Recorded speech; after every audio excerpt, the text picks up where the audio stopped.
ప్రభుత్వం ప్రజలకు ఇచ్చిన 6 గ్యారెంటీలను వెంటనే అమలు చేయాలని డిమాండ్ చేస్తూ వికారాబాద్ జిల్లా కేంద్రంలో ధర్నా నిర్వహించారు. ఈ సందర్భంగా బీఆర్ఎస్ పార్టీ యోజన విభాగం రాష్ట్ర ప్రధాన కార్యదర్శి రాజేందర్ గౌడ్ మాట్లాడుతూ 6 గ్యారెంటీలు అమలు చేయడంలో కాంగ్రెస్ ప్రభుత్వం పూర్తిగా విఫలమైందన్నారు.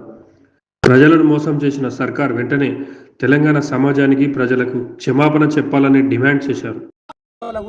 వాళ్ళు ఏవైతే ఎన్నికలలో దొంగ హామీలు ఇచ్చినారో 6 గ్యారెంటీల పేరిట 420 హామీలు ఇచ్చినారో ఇప్పటి వరకు కూడా హామీలు నెరవేర్చని పరిస్థితికి మేము ప్రజల తరపుకెళ్లి మేము బీఆర్ఎస్ పార్టీ యోజన విభాగం ఆధ్వర్యం లోపల ఇవాళ ఒక నిరసన కార్యక్రమం చేపట్టినాం. మేము ఏదైతే శాంతియుతంగా నిరసన కార్యక్రమం చేపట్టినామో దానిని పోలీసులను అడ్డుకున్న పరిస్థితి కూడా మీరందరూ కూడా చూసినారు. నేను అడుగుతా ఉన్న పోలీసులను కూడా మనకు ఆర్టికల్ 19(1)B లోపల చాలా స్పష్టంగా మనం నిరసన చేసుకోనికే మన భారత రాజ్యాంగం హక్కులు కల్పించిన పరిస్థితిని మరి ఇలా మన హక్కులను కాలదన్నేలాగా ఇలా రాష్ట్ర ప్రభుత్వం నడుచుకున్న పరిస్థితి కూడా మన వికారాబాద్ మీడియా అన్నలందరూ కూడా మీరే చూసిన పరిస్థితి ఉన్నది. నేను ఇలా ఒక్కటి అడుగుతా ఉన్నా, ఈ రాష్ట్ర ప్రభుత్వాన్ని మరి సంవత్సరం మీద ఒక్క నెల అయ్యింది కదా, మీరు ఆ రోజు 6 గ్యారెంటీలు ఇచ్చిర్రు. ఏదైతే విద్యా యువ వికాసం అని, మహాలక్ష్మి అని చెప్పి, రైతు భరోసా అని చెప్పి, ఇట్లా ఇందిరమ్మ ఇండ్ల పథకం అని చెప్పి 6 గ్యారెంటీల పేరిట మీరు ఏదైతే కార్యక్రమం చేపట్టిరో మరి ఇప్పటి వరకు మహాలక్ష్మిలో ఉన్న 2,500 రూపాయలు ఏ మహిళా సోదరి కన్నా మన ఇక్కడ ఈ ప్రాంతం లోపల, ఈ తెలంగాణ ప్రాంతం లోపల బెనిఫిట్ అయ్యారా అని నేను అడుగుతా ఉన్నా. ఇందిరమ్మ ఇండ్ల పథకం ద్వారా ఏ అన్నల కన్నా సరే ఇవాళటి వరకు 5 లక్షల రూపాయలు వచ్చినాయని చెప్పి నేను ఈ రాష్ట్ర ప్రభుత్వాన్ని నేను అడుగుతా ఉన్నా. నేను ఇంకొక విషయం, యువ వికాసం కింద ఇవాళ ప్రతి పేద విద్యార్థులకు 5 లక్షల రూపాయలు విద్యా భరోసా కార్డు ఇస్తామన్నారు. మరి ఇవాళటి వరకు ఈ తెలంగాణ రాష్ట్రం లోపల ఈ ఎక్కడనన్నా ఏ విద్యార్థుల కన్నా 5 లక్షల రూపాయలు వచ్చినాయని నేను అడుగుతా ఉన్నా. నేను ఇంకొక మాట అడుగుతా ఉన్నా, తెలంగాణలోని ప్రతి మండల హెడ్ క్వార్టర్ లోపల తెలంగాణ ఇంటర్నేషనల్ స్కూల్స్ పెడతామని చెప్పి ఆ రోజు రేవంత్ రెడ్డి గారి ప్రభుత్వం మేనిఫెస్టో రిలీజ్ చేస్తే మరి ఈ రోజు ఒక్క మండలం లోపలైనా కొత్త స్కూల్ ఏర్పాటు చేసిరా, ఇంటర్నేషనల్ స్టాండర్డ్స్ ఏర్పాటు చేసిరా అని చెప్పి నేను రాష్ట్ర ప్రభుత్వాన్ని నేను ప్రశ్నిస్తా ఉన్నా. దీనికి మీరందరూ కూడా సాక్ష్యం. నిన్న దాకా మొన్న మనం దారు మండలంలో పోతే డైరెక్ట్ గా విద్యార్థులు, ఆడపిల్లలు, కేజీపీ స్కూల్లో ఉన్న విద్యార్థులు డైరెక్ట్ నా దగ్గరకు వచ్చి అన్నా మాకు పాఠాలు చెప్పే టీచర్లు లేరు, మేము మరి రేపు పొద్దున ఎట్లా బోర్డు ఎగ్జామ్స్ రాయాలన్నా అని చెప్పి వాళ్ళే డైరెక్ట్ అడిగారు. దానికి సాక్ష్యం మన మీడియా అన్నలే అని నేను గుర్తు చేస్తా ఉన్నా. అంతెందుకు మనం వికారాబాద్ జిల్లా హెడ్ క్వార్టర్ లోపల ఎస్సీ బీసీ హాస్టళ్లను సందర్శిస్తే ఆడ బాత్రూమ్లు కూడా సరిగా లేవు. మళ్ళా బిల్డింగ్ పరిస్థితులు, స్థితిగతులందరూ కూడా మీరే చూస్తున్నారు. మరి ఇదేనా మీరు మేనిఫెస్టోలో పెట్టిన ఇంటర్నేషనల్ స్కూల్స్ అని పెట్టిరు? మరి ఇదేనా దానికి నిదర్శనం అని చెప్పి నేను ఈ రాష్ట్ర ప్రభుత్వాన్ని ప్రశ్నిస్తా ఉన్నా. నేను ఇంకొక విషయం, ఈ రాష్ట్ర ప్రభుత్వానికి, ఈ వికారాబాద్ జిల్లా నాయకులకు, అదేవిధంగా ఈ వికారాబాద్ లో స్థానికంగా గెలిచిన, ఈ జిల్లాలో గెలిచిన ఎమ్మెల్యేలకు అందరికీ కూడా నేను సూటి ప్రశ్న వేస్తా ఉన్నా. అంటే ఈ వికారాబాద్ జిల్లా వాసిగాని చెప్పుకున్న ఈ ముఖ్యమంత్రి గారికి కూడా నేను ఒక సూటి ప్రశ్న వేస్తా ఉన్నా.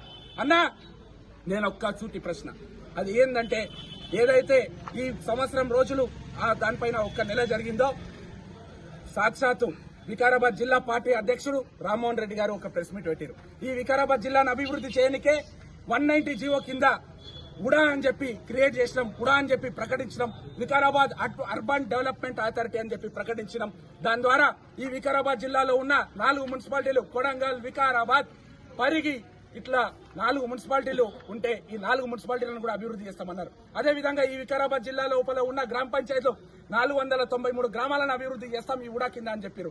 మరి నేను సూటిగా అడుగుతా ఉన్నా, ఈ జిల్లా వాసిగా చెప్పుకున్న ముఖ్యమంత్రి గారిని అడుగుతున్నా, ఈ జిల్లా పార్టీ అధ్యక్షుడు రామ్మోహన్ రెడ్డి గారిని అడుగుతున్నా, అదేవిధంగా ఇక్కడ స్థానికంగా గెలిచిన ఎమ్మెల్యేలను నేను సూటిగా ప్రశ్న వేస్తా ఉన్నా. మరి ఉడా కింద ఏ డెవలప్మెంట్ చేసినారో, ఈ డెవలప్మెంట్ ఏ విధంగా జరిగింది, మరి శూన్యమని కూడా నేను ఈ సందర్భంగా నేను మీ ద్వారా చెప్తా ఉన్నా. మరి వికారాబాద్ లో ఏమన్నా ఏ గ్రామ పంచాయతీల లోపలన్నా పనులు మొదలుపెట్టిరా అని కూడా నేను అడుగుతా ఉన్నా.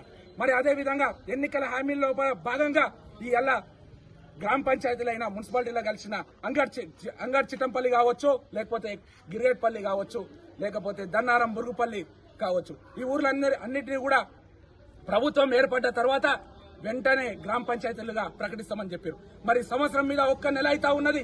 మరి ఆ గ్రామ పంచాయతీలకు ఇచ్చిన, ఆ మున్సిపల్లో కలిసిన ఆ గ్రామ పంచాయతీలకు ఇచ్చిన మీ మాట ఎక్కడ పోతుందని చెప్పి కూడా నేను స్థానికంగా ఉన్న ప్రజాప్రతినిధులను నేను ప్రశ్నిస్తా ఉన్నా. మీరు ఇంకొక విషయం కూడా గుర్తుపెట్టుకోవాలి, 6 గ్యారంటీలను ఇలా అమలు చేస్తలేని పరిస్థితి ఉంటే మా కేటీఆర్ గారు చెప్పారు 6 గ్యారంటీలు దేవుడు ఎరుగా కానీ 7వ గ్యారంటీ మాత్రం అమలు చేశారు, అదే ఎమర్జెన్సీ అన్న విధంగా. అంటే ప్రతిపక్షాల మీద ఎవరైతే ప్రజల కోసం నోరు తెరుస్తారో వాళ్ళ మీద కేసులు పెడుతున్న పరిస్థితిని ఇలా మనం చూస్తున్నాం 7వ గ్యారెంటీ లోపల. నేను వికారాబాద్ జిల్లా బిడ్డగా, నేను నాగేందర్ గౌడ్ బిడ్డగా, నేను ఈ రాష్ట్ర ప్రభుత్వంలో ఉన్న ముఖ్యమంత్రి గారికి, ఈ వికారాబాద్ జిల్లా బిడ్డగా అని చెప్తున్న ముఖ్యమంత్రికి నేను సూటి ప్రశ్న వేస్తా ఉన్నా. మీరు వెంటనే గాంధీ భవన్ లోపల వెంటనే కార్యకర్తల సమావేశం ఏర్పాటు చేసుకుని ఒక తీర్మానం పెట్టాల్సిన అవసరం ఉన్నది. ఆ తీర్మానం లోపల మనము 6 గ్యారెంటీలు ఎన్నికల లోపల ఇచ్చి ఈ రాష్ట్ర ప్రజలను మనం మోసం చేస్తా ఉన్నాం.